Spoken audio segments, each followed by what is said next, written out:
Wake that ass up. Early in the morning. The Breakfast Club. We are the Breakfast Club. Let's get in some front page news. Good morning, Morgan. Good morning, good morning. How we feeling on a Wednesday? Hump day. Blessed, black, and highly favored, Morgan.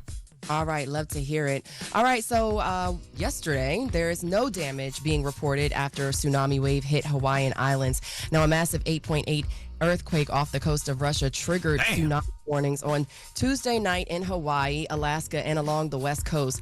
Hawaii saw 4-foot waves that pushed some boats onto dry land, but no further damage than that. Now, Hawaiian Governor Josh Green stressed, however, that the all clear had not yet been given, and he's urging people to stay out of the evacuation area for now. He warned that waves will not just hit one side of the beach or one side of the island, but they will wrap around the island. So he's urging, his those people in that area to just be careful and, stay vigilant. Yeah, I don't know nothing about that island, but, when you say that a tsunami hit and there was no significant damage, that's incredible. Yeah, that is incredible. Crazy thing is I haven't heard about it until just now. Yeah. Oh, no, I heard about it. I didn't hear about it. It was all over the news yesterday. The earthquake, yeah. But the interesting thing for me is that there's really nowhere to go other than inland and, seek higher ground. So, it's nice to know that the people there are okay for now. And Absolutely. President Trump, let's get into some presidential news. So President Trump is back in Washington, D.C. after spending the last 5 days in Scotland. He returned to the White House yesterday evening where he was joined by his grandchildren. While in Scotland, Trump visited 2 of his golf courses and met with European leaders. He was briefed on what he calls the tragic shooting that took place in Manhattan. Now, Trump posted he trusts law enforcement agencies to get to the bottom of why this crazed lunatic committed such a senseless act of violence. He went on to say his heart is with the families of the 4 who were killed, including the NYPD officer who made the ultimate sacrifice. Horrible, Meanwhile, man. it is. It's a terrible story, and it continues to develop. Authorities are still working to determine whether the shooter in Monday's Manhattan attack that left 5 people dead, including the gunman, received help. Now, New York City Mayor Eric Adams says pieces of the semi-automatic rifle that was used in the killings were brought by an associate of suspect Shane Tamura, and detectives are working to ID that person. Let's take a listen to New York Mayor Eric Adams. The lower part, we are finding out, was purchased by an associate. We are now attempting to identify him and question him at this time. It is undetermined at this time if he played any role at all in planning or carrying out this action. Oh, so he didn't buy the firearm. Somebody else bought it for him. Mm-hmm. A part of it, at least a part of that firearm. Yeah, so every little piece has a serial number, right? Mm-hmm. I wonder that's interesting, right? Because how are they going to hold the person who bought the gun for him accountable, and why did the person buy him the firearm? Well, it's not the firearm; it's a part of it. So we don't know a part of it. It could have been a clip. It could have been we don't know, or it could have been the scope. We don't know what part of it is. They automatically make sure an accessory, right? Like you can't help me. If you knew he was going to do this. But see, that's what I wonder. If you knew that he had the mental health issues. Yeah, well, that's the thing. That's what they will determine through investigation, I'm sure. Mm-hmm. So reports say Tamura appeared to be targeting the NFL headquarters and had a note claiming he suffered from CTE, a brain disease that's linked to playing football, and it can only be diagnosed after death. Now, the note asked that his brain be studied. New York City Mayor Eric Adams, he praised authorities for their work and said the investigation is still in its early stages. Let's take a listen to his comments. Hats off to the men and women of the New York City Police Department and our partners for immediately going in the building, going floor by floor, doing a search, looking for any incendiary devices to conduct a very thorough investigation. We have reason to believe that he was focused on the NFL agency that was located in the building. And we're going to continue to investigate with our federal partners. I still don't understand why he was targeting the NFL. I mean, he never played in the NFL. Like, I guess we'll never know why he was. But I don't even think he played in college. I just think it was just high school. High school. Yeah, he was a breakout star in high school. That's what they said. He did his big one in high school. He was great in high school playing football in California.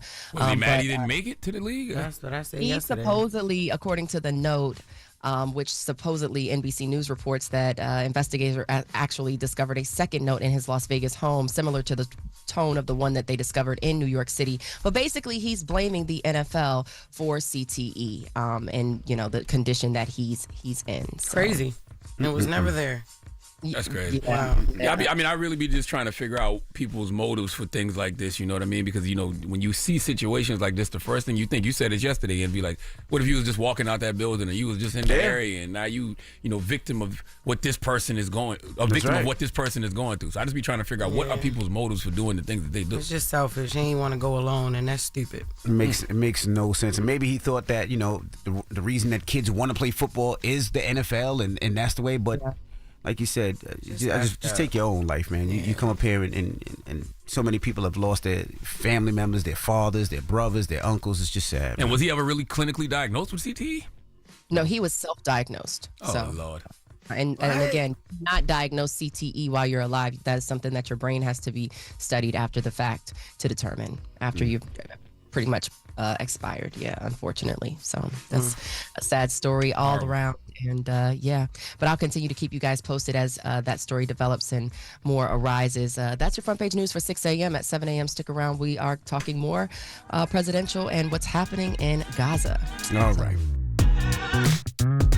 Morning, everybody. It's DJ NV, Jess Hilarious, Charlamagne the Guy. We are the Breakfast Club. Let's get back in some front page news.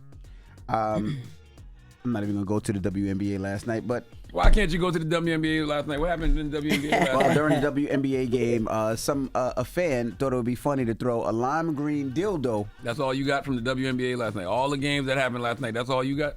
You part of the problem. That was the headlines. You part of the problem?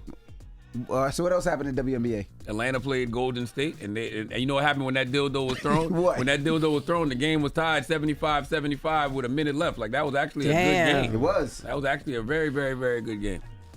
It was. And the Golden State won by 2 points. That's right. They won by a little bit, but it won by the size of a dildo. All right. What's up, Morgan? By the size of a... Hey, y'all. Hey, all right. So let's get back into some presidential news. Before President Trump left Scotland yesterday, he said the U.S. will set up food centers in the Gaza Strip. Now, Trump publicly said he does not agree with Israeli Prime Minister Benjamin Netanyahu's assessment that there's no starvation in Gaza. He went on to say people in Gaza have to get food and safety right now. Let's take a listen to President Trump's comments. We're going to be getting some good, strong food. We can save a lot of people. I mean, some of those kids that's real starvation stuff. I see it. And you can't fake that.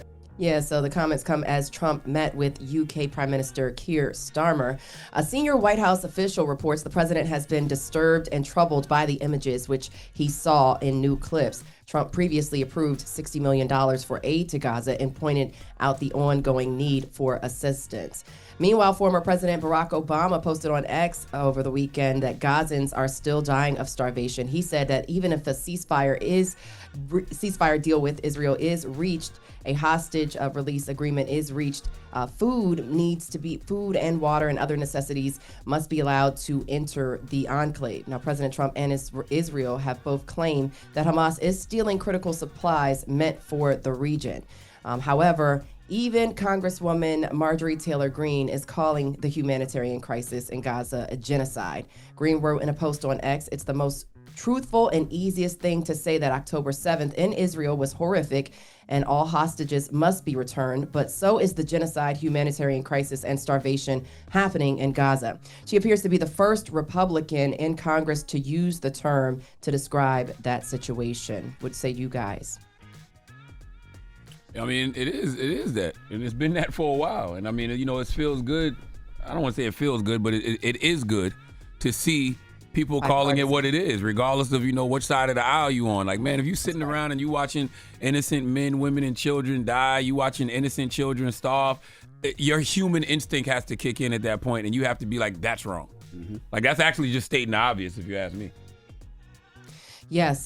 So switching gears, don't get too complicit, though. So Senator Cory Booker, he's accusing fellow Democrats of being complicit in President Trump's agenda. Booker made the comments on the Senate floor on Tuesday when he objected to a bipartisan motion to pass a package funding law enforcement.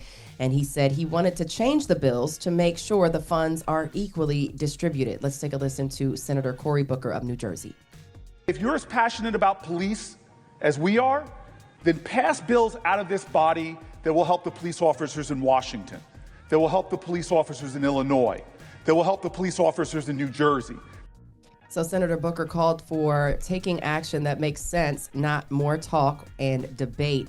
He said it's a violation of the Constitution for the president to ignore the will of Congress and decide which states are eligible for grants and which are not. Now, the Democrat who put forth the motion called Booker's claims ridiculous and said he should have raised his concerns weeks ago.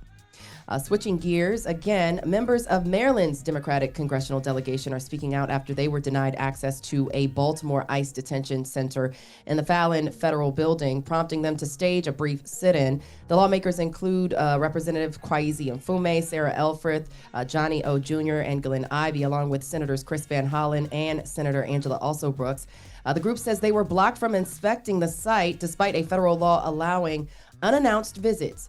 ICE officials refused entry, citing internal policy, even as lawmakers voiced concerns over detainee conditions. Now, also Brooks says denying lawmakers access, it's clear that ICE facility has been instructed to hide the horror of the inhumane treatment of the people in their custody. Let's take a listen to Maryland Senator Angela Alsobrooks. Well, I'm going to tell you this. The fear will pass, the shame that our country will carry as a result of this conduct and so many other things will last for generations. The shame of it all.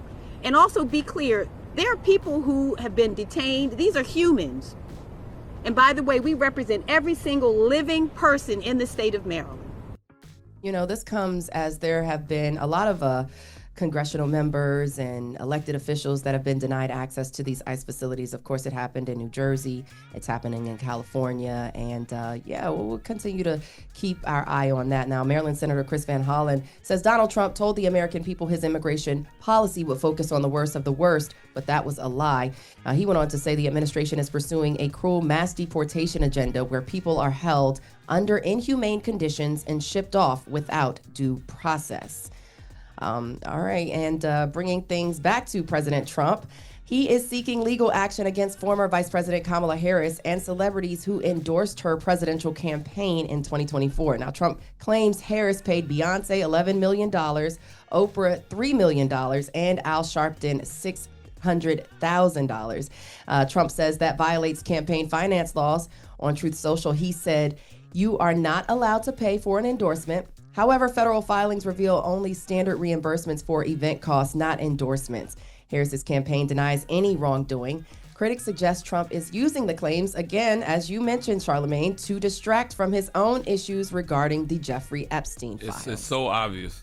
Yeah, that is. I mean, it's so obvious. Yeah. And, once again, he understands that black people run social media. He understands that black Twitter amplifies everything. So he's flooding the zone with all of these stories about what he's going to do for black people, whether it's pardoning Diddy or, Barack Obama needs to be arrested, investigating the celebrities you just named. He's only doing that because he's trying to get those headlines about Epstein out of the news. That's it. Right. It's really just that simple.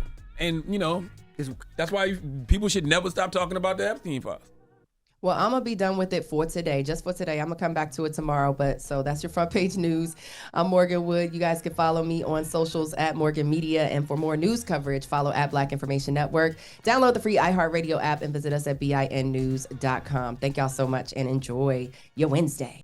Wake that ass up. Early in the morning. The Breakfast Club.